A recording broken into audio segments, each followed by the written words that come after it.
ទាំងអស់គ្នាគេថារថយន្តប្រណិតឬក៏ luxury vehicle គឺជារថយន្តដែលផ្ដោតសំខាន់ទៅលើផាសុកភាពបាទភាពទន់កក់ក្ដៅស្រណុកសុខស្រួលនៅក្នុងការធ្វើដំណើរហើយមួយវិញទៀតគឺតាក់ទងទៅនឹងការសម្រិតសម្រាំងទៅលើ quality material ឬក៏វត្ថុធាតុដើមដែលមានគុណភាពដើម្បីធ្វើការផលិតក៏ដូចជាការផ្ចិតផ្ចង់បាទទៅលើភាពលម្អិតនៅក្នុងការរចនាជាដើមទាំងអស់នេះអ្នកទាំងអស់គ្នាអាចរកបាននៅក្នុងរថយន្ត Ford Everest Platinum បាទជាប្រភេទ SUV លំដាប់អភិជនក៏ប៉ុន្តែតម្លៃក្រោម$10,000តែប៉ុណ្ណោះបើនិយាយអំពីតម្លៃវិញគឺស្ទើរតែមិនគួរឲ្យជឿមួយវិញទៀត Ford Everest Platinum គឺអត់ផ្ដោតសំខាន់តែទៅលើបទពិសោធន៍បើកបរនៅលើដងវិថីតែម្យ៉ាងទេគឺផ្ដោតទាំងនៅលើដងវិថីឬក៏ on road និងក្រៅដងវិថីឬក៏ off road បាទក្រៅដងវិថីហ្នឹងមានថាផ្លូវពិបាកនឹងឯងបើនិយាយឲ្យខ្លីទៅវាគឺជាការច្របាច់បញ្ចូលគ្នារវាងប្រណិតភាពបែបលំដាប់និងសមត្ថភាពបើកបរ off road នេះឯងមានន័យថាលោកអ្នកអាចធ្វើដំណើរកម្សាន្តបែបផ្សងព្រេងជាមួយនឹងបទពិសោធន៍ធ្វើដំណើរបែប luxury ចូលមកដល់ផ្នែកខាងក្នុងទូលាយស្រឡះល្អការរៀបចំគ្រឿងបរិក្ខារផ្នែកខាងក្នុងហ្នឹងមានរបៀបរៀបរយទំនើបបែបគុណភាពតែម្ដងក៏លេចទៅមើលតាបឡូលាតស្មើស្រឡះភ្នែក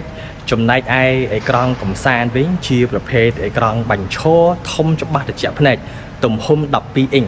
យើងអាចធ្វើការភ្ជាប់ CarPlay ជាលក្ខណៈឥតខ្សែមិនថា Apple CarPlay ក៏បាន Android Auto CarPlay ក៏បានចាក់ចម្រៀងស្ដាប់តន្ត្រីកែអបសពឬក៏ធ្វើការហៅទូរស័ព្ទចេញទទួលទូរស័ព្ទឬក៏ធ្វើការឆែកមើលទីតាំងបាទនៅលើកម្មវិធីផែនទី Google Maps ជាដើមហើយនៅក្រោមអេក្រង់ទំហំ12អ៊ីងហ្នឹងក៏មានបន្ថែមជូននៅបន្ទះសាកថ្មទូរស័ព្ទអត់ខ្សែ wireless charging pad ជាមួយនឹងរុនសាកថ្ម USB Type A និង Type C ផងដែរសូម្បីតែកាមេរ៉ា360ដឺក្រេបង្ហាញនៅលើផ្ទាំងអេក្រង់ទំហំធំ12អ៊ីងហ្នឹងគឺថាច្បាស់ត្រជាក់ភ្នែកងាយស្រួលមើលមែនតែនចង់មើលមុខក៏បានមើលក្រោយក៏បានចំហៀងសងខាងក៏បានមើលឃើញជុំទិសងាយស្រួលត្រួតពិនិត្យមើលឧបសគ្គដែលនៅជុំវិញរថយន្តតែម្ដងហើយនិយាយពីកុងទ័រ Digital វិញគឺថាទូលាយណាស់ 12.4 អ៊ីងយើងអាចពិនិត្យមើលព័ត៌មានបើកបរជាលក្ខណៈពហុព័ត៌មានតែម្ដងមិនថាព័ត៌មានសម្ពាធកង់ព័ត៌មានប្រព័ន្ធបញ្ជូនកម្លាំងរបស់រថយន្តព័ត៌មាន off road មុខងារកាពីតាមុខងារមុំ off road ឬក៏តាក់ទងទៅនឹងកម្រិតស៊ីប្រេងក៏ដូចជាប្រព័ន្ធសុវត្ថិភាពផ្សេងៗគឺយើងអាចពិនិត្យមើលនៅក្នុងកុងទ័រ Digital ទំហំដល់ទៅ 12.4 អ៊ីងតែម្ដងការបង្ហាញរូបភាពនេះគឺថាចម្រុះពណ៌ហើយជាលក្ខណៈ 3D ទៀតងាកមកដៃចង្កូតវិញយើងដឹងហើយ Ford ល្បីខាងការប្រើប្រាស់នៅប្រព័ន្ធចង្កូតអេឡិចត្រូនិកឬក៏យើងហៅថាចង្កូតភ្លើងនឹងឯងអញ្ចឹងតាក់ទងទៅនឹងចង្កូតភ្លើងហ្នឹង Ford មានបំពាក់យូរហើយមិនមែនត្រឹមតែបំពាក់នៅក្នុង model បច្ចុប្បន្ននេះទេតាំងពីចំនួនមុនមកម្លេះដោយសារតែប្រព័ន្ធចង្កូតអេឡិចត្រូនិកហ្នឹងគឺវាទន់ផាសុខភាពបើកបរនៅក្នុងចរាចរណ៍មមាញឹកមានភាពបត់បែនឬក៏បើកបរនៅក្នុងរយៈពេលយូរគឺវាជួយកាត់បន្ថយនៅការចុករយដៃឬក៏ការឈឺខ្លួនជាដើមហើយមុខងារដែលបំពាក់មកជាមួយដោយស្វ័យប្រវត្តិតែម្ដងចំពោះ model luxury របស់ Ford ដូចជា ហ្វ្រាំងដៃអេឡិចត្រូនិកឆ្កឹះដើម្បីភ្ជាប់និងចុចទៅវិញដើម្បីផ្ដាច់ងាយមែនតើនិងមុខងារចង្កឹះលេខអេឡិចត្រូនិកដែលចង្កឹះលេខអេឡិចត្រូនិករបស់ Ford គឺមានបំពាក់ជូនបាទនៅមុខងារដ៏ពិសេសមួយនោះ automatic return to P នៅពេលដែលយើងធ្វើការពន្លត់រថយន្តដោយភ្លេចកាត់ចង្កឹះលេខមកទីតាំងអក្សរ P ឬក៏នៅពេលដែលយើងធ្វើការចាក់ចេញពីរថយន្តដោយភ្លេចកាត់ចង្កឹះលេខមកទីតាំងអក្សរ P ជាដើមនោះចង្កឹះលេខនឹងត្រឡប់មកអក្សរ P ដោយខ្លួនឯងហើយបើនិយាយអំពីកៅអីអង្គុយវិញគឺថាអស់ទាស់តែម្ដងចំពោះ Ford Everest ជាទូទៅមិនថា Ford Everest Platinum Ford Everest Active ឬក៏ Ford Everest Sport ទេគឺជាប្រភេទ SUV កៅអី3ជួរបាទកៅអីជួរទី1 2កៅអីជួរទី2 3កៅអីហើយជួរទី3គឺ2កៅអីដោយឡែកចំពោះ Ford Everest Platinum ចំពោះកៅអីជួរទី1គឺជាប្រភេទកៅអីអូតូសងខាងដែលម្ខាងហ្នឹងគឺអាចកំណត់របៀបអង្គុយបានដល់ទៅ8របៀបហើយកៅអីជួរទី1ទាំងសងខាងគឺបំពាក់ជូននៅមុខងារបញ្ចេញខ្យល់ត្រជាក់ឬក៏មុខងារកម្ដៅកៅអីនិយាយខ្លីទៅជាប្រភេទកៅអីក្តៅត្រជាក់ចង់ក្តៅក៏បានចង់ត្រជាក់ក៏ត្រជាក់បានដែរទៅតាមអាកាសធាតុជាក់ស្ដែងណា ជាពិសេសនៅខាងតកង់ឬក៏ខាង driver ហ្នឹងគឺមានបំពាក់ជូននៅមុខងារ memory seat ឬក៏មុខងារចងចាំរបៀបអង្គុយរបស់អ្នកបើកបរបានដល់ទៅមនុស្ស3នាក់ផ្សេងគ្នាឯណោះអញ្ចឹងចំពោះគ្រួសារដែលមានសមាជិកបើកបរច្រើនអ្នកគឺថាអត់ចាំបាច់ស្មុគស្មាញត្រូវកំណត់ត្រូវសេរីរបៀបអង្គុយហ្នឹងដដែលជាដដែលទេគ្រាន់តែចូលរថយន្តចុចប៊ូតុងចងចាំផ្ទាល់ខ្លួនរបស់គាត់គ្រប់យ៉ាងនឹងធ្វើការរំកិលទៅកាន់ទីតាំងដែលគាត់ធ្លាប់បានរក្សាទុកកាលពីមុន Ford Everest Platinum គឺជាប្រភេទ SUV កៅអី3ជួរអញ្ចឹងតាក់ទងទៅនឹងការផ្ដល់ជូននៅម៉ាស៊ីនត្រជាក់ក៏ផ្ដល់ជូនគ្រប់ជួរតែម្ដងកៅអីជួរទី1ក៏មានកៅអីជួរទី2ក៏មានកៅអីជួរទី3ក៏មានដែរកៅអីជួរទី1គឺនៅតាប់ឡូកៅអីជួរទី2ម៉ាស៊ីនត្រជាក់នៅលើដំបូលកៅអីជួរទី3ក៏ម៉ាស៊ីនត្រជាក់នៅលើដំបូលដូចគ្នាអញ្ចឹងគឺផាសុខភាពគ្រប់ជួរមានលំហូរខ្យល់គ្រប់ជួរតែម្ដងតាក់ទងទៅនឹងសមត្ថភាពបើកបរ off road Ford Everest Platinum បំពាក់មកជាមួយនឹងប្រព័ន្ធបើកបរកង់4ដ៏ទំនើបឈានមុខដូចជា 2H ប្រព័ន្ធបើកបរកង់2ផ្នែកខាងក្រោយសម្រាប់ការបើកបរនៅលើផ្លូវធម្មតាដូចជាផ្លូវបេតុងផ្លូវកៅស៊ូ 4H ប្រព័ន្ធបើកបរកង់4លំនឹងសម្រាប់ការបើកបរទប់លំនឹងនៅលើផ្លូវដីរអិលដូចជា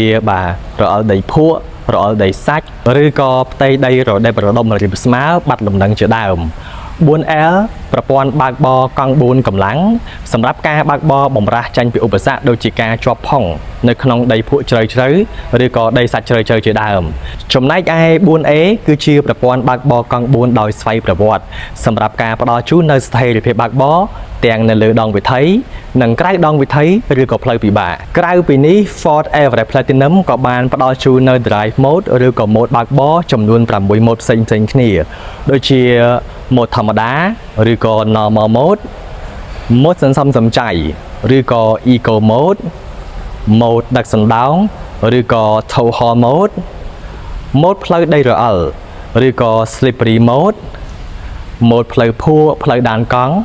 ឬក៏ Moderate Mode និងចុងក្រោយគេនោះគឺ Mode ដីសាច់ឬក៏ Sand Mode យើងក៏ឃើញមានការផ្ដល់ជូននៅមុខងារអេក្រង់ Off-road ដែលយើងអាចបញ្ជាទៅលើមុខងារ Off-road បន្ថែមដូចជាមុខងារចាក់សោប៉ុងផ្នែកខាងក្រោយឬក៏ Rear Lock Differential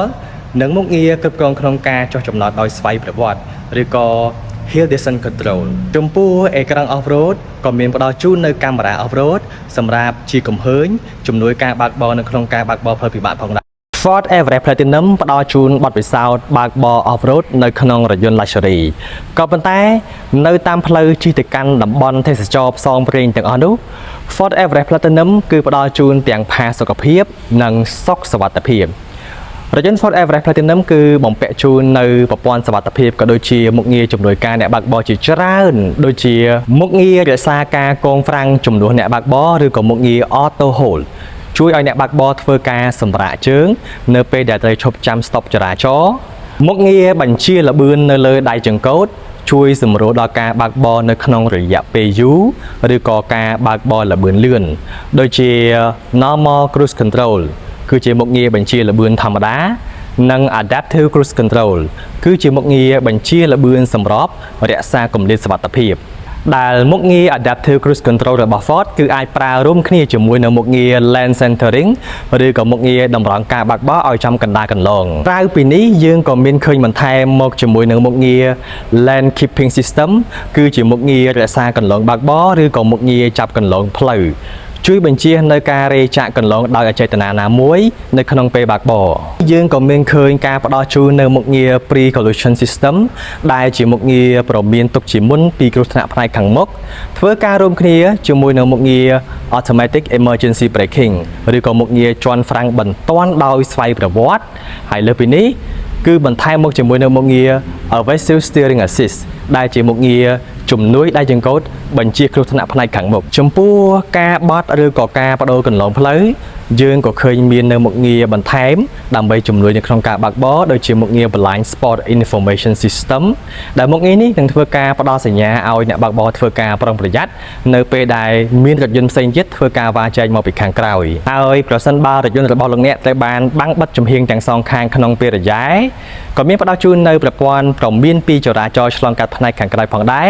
ដើម្បីបញ្ជាបាននៅការប៉ះទង្គិចនៅផ្នែកខាងក្រោយនៅមិនទាន់អស់ទេប្រសិនបើការរយ៉ាយថយក្រោយនោះគឺស្ថិតនៅក្នុងហានិភ័យប៉ះទង្គិចរថយន្តក៏មានផ្ដល់ជូននៅប្រព័ន្ធជំនួយការជន់ហ្វ្រាំងបន្ទាន់ដោយស្វ័យប្រវត្តិនៅផ្នែកខាងក្រោយផងដែរមួយវិញទៀតនៅក្នុងស្ថានភាពដែលអ្នកបើកបរមានស្មារតីមិនសូវល្អបើករេចុះរេឡើងរថយន្តក៏មានផ្ដល់ជូននៅមុខងារ Driver Alert ដែលប្រព័ន្ធនេះនឹងធ្វើការដាស់ស្មារតីអ្នកបើកបរឲ្យធ្វើការប្រុងប្រយ័ត្នក្រៅពីមុខងារជំនួយការបើកបរដ៏សម្បូរបែបដែលបានរៀបរាប់ Ford Everest Platinum ក៏បានផ្ដល់ជូននៅមុខងារសុវត្ថិភាពមួយទៀតនោះគឺមុខងារ Post Collision Braking ដែលជាមុខងារធ្វើការចាប់ហ្វ្រាំងដោយស្វ័យប្រវត្តិមិនឲ្យមានការប៉ះទង្គិចជាលើកទី2ឬក៏ជាបន្តបន្ទាប់ក្រោយពីការប៉ះទង្គិចដំបូងហើយរថយន្តមួយនេះគឺផ្ដល់ជូននៅពងសុវត្ថិភាពដល់ទៅ7គ្រាប់ដូចជាពងដៃចង្កូតពងតាប់ឡូអ្នកដំណើរមុខពងចំហៀងកៅអីទាំងសងខាងពងវាំងននទាំងសងខាងនិងពងជង្គង់ហើយមួយវិញទៀតនោះគឺរថយន្ត Ford Everest គ្រប់ម៉ូដែលទាំងអស់ប្រើប្រាស់នៅគ្រោងឆ្អឹងជាប្រភេទ Body on Frame ដែលគ្រោងឆ្អឹងបែបនេះគឺវាធន់មាំទៅនឹងការដឹកធុនធ្ងន់ធន់មាំទៅនឹងការប៉ះទង្គិចក្នុងការបើកបរផ្លូវពិបាកក៏ដូចជាធន់មាំនៅក្នុងការប៉ះទង្គិចផ្សេងៗផ្ដល់ជាសុខសុវត្ថិភាពនៅក្នុងការធ្វើដំណើរតែសំខាន់ហ្នឹងនេះគឺជាជម្រើសម៉ាស៊ីនម៉ាស៊ុតទំហំ 3.0 6ម៉ាស៊ីនឬក៏ V6 ប្រើតាក់បូមួយគ្រាប់ភ្ជាប់ទៅកាន់ប្រអប់លេខ10វគ្គស្វ័យប្រវត្តិផលិតកម្លាំងសេះបានដល់ទៅ250 PS និងកម្លាំងរមុលបានដល់ទៅ600 Nmកងបានញាក់បានហើយនិយាយថាពីស្ងាត់ទៀត Ford Everest Platinum គឺផ្ដល់ជូននៅបាសបំពងសំឡេងជាម៉ាកយីហោដ៏ល្បីនោះគឺបាសបំពងសំឡេងម៉ាក B&O រហូតដល់ទៅ12គ្រាប់ឯណោះដែលនៅក្នុងត្រកូល Ford Ranger Ford Everest ហ្នឹងគឺអត់ដែលមានទេពីមុនមកអញ្ចឹងអ្នកដែលគាត់ចូលចិត្តស្ដាប់ចម្រៀងស្ដាប់តន្ត្រីហ្នឹងដឹងតែញាក់តែម្ដងអញ្ចឹងចំពោះបងដែលចាប់អារម្មណ៍ទៅលើរថយន្ត Ford Everest Platinum អាចអញ្ជើញមកមើលផ្ទាល់ក៏បានឬក៏តាក់ទងមកខ្ញុំបាទដោយផ្ទាល់ក៏បានដើម្បីធ្វើការបើកសាកល្បងក៏ដូចជាសាកសួរព័ត៌មានផ្សេងៗអរគុណ